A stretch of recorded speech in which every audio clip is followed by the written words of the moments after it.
Hello, my name is Tom Stiles, and this is Tom's Radio Room Show number 89.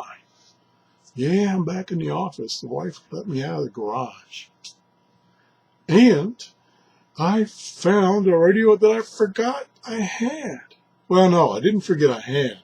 I thought I had done a review of it, but I checked all my videos, and I didn't do a review. And this is one of my favorite radios. So anyway, here we go. Here's one of my favorite radios. Okay, here's the radio. It's a portable radio, but as you can see from my hand there, it's pretty big.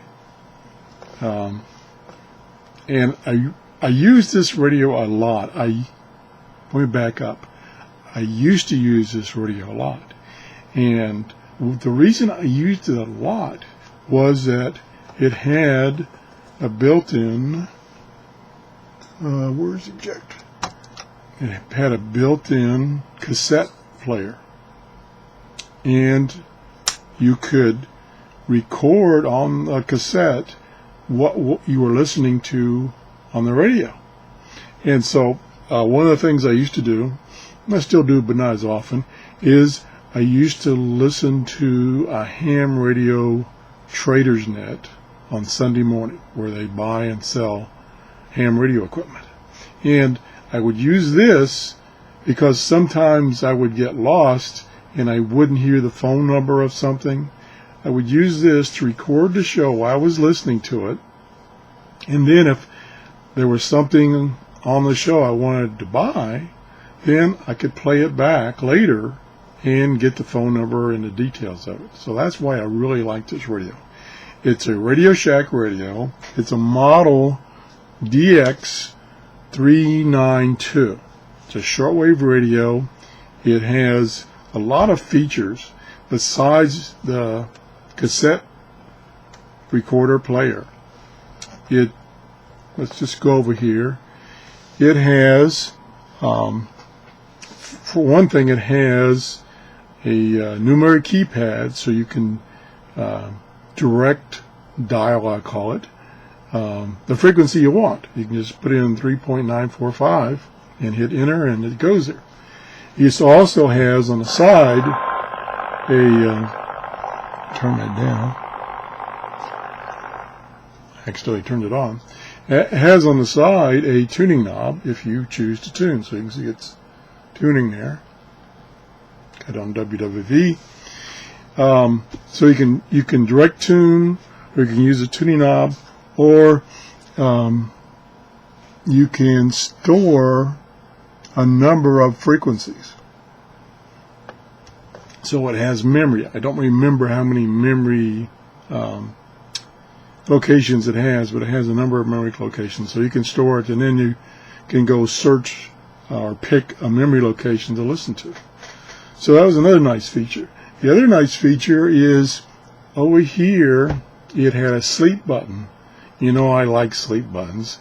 And that's where you can start listening to it, hit the sleep button, and tell it how many minutes you want it to stay on until it turns itself off automatically.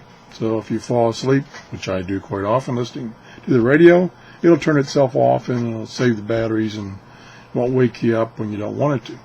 So that was another nice feature. You can also use these up-down buttons to manually tune. Oops. So there it went down to 995. Push the up button, it goes back to 10.000. So you can use that. And it's AM and FM. It only has one speaker, so it's not stereo. It's FM mono. I think if you hook a pair of headphones to this, or earbuds, you'll hear stereo. I believe that's true. Should have looked that up before, but I didn't. Quite a few controls. You have a tone control. You have RF gain, which comes in handy when you've got a strong signal and it's overdriving the front end here, and so the sound is distorted. So you can turn that RF gain down. I've never done that. I've always had it at the max setting.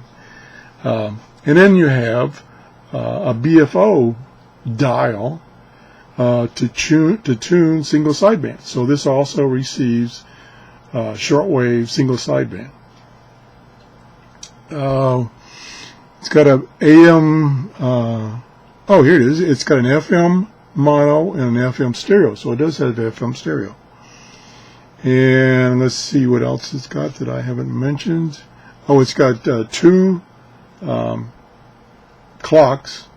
It's kind of small up here, but there's two clocks you can set and switch between the two. So if you're listening to, like in the United States, I listen to shortwave over in Europe. I can hit that and see what time it is over in Europe, or you can set 1 to UTC. So in the back here, well, let's go to the side. The side here, you probably can't see it too well. I never understood why manufacturers do this embossing, but it's black on black.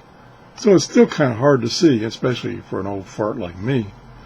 Let me tilt it up so I can see it. You've got the top button is the tape select. Back then when you used tapes, you had two types of tapes you could select. And the next one is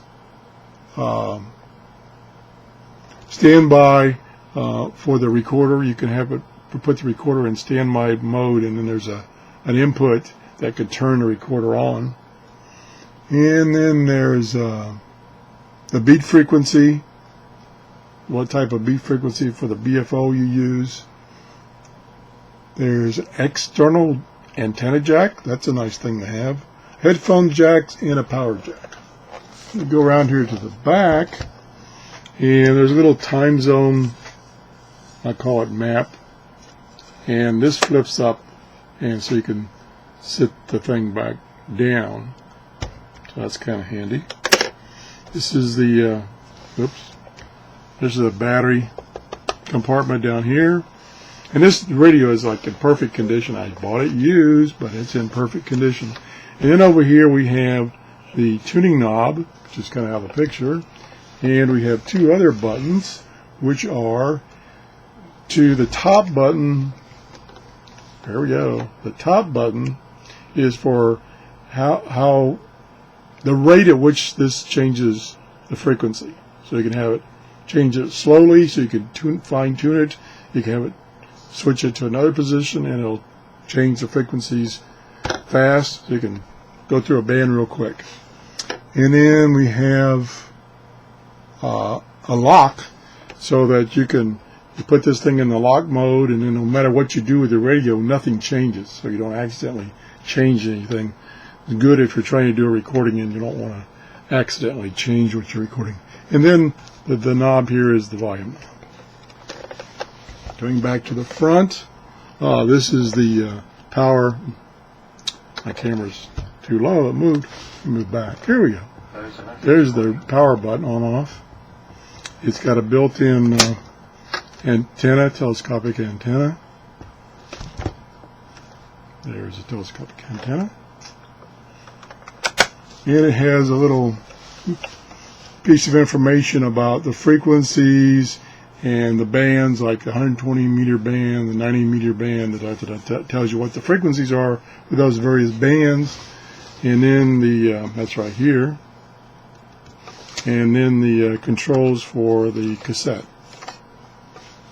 And it has a carrying handle.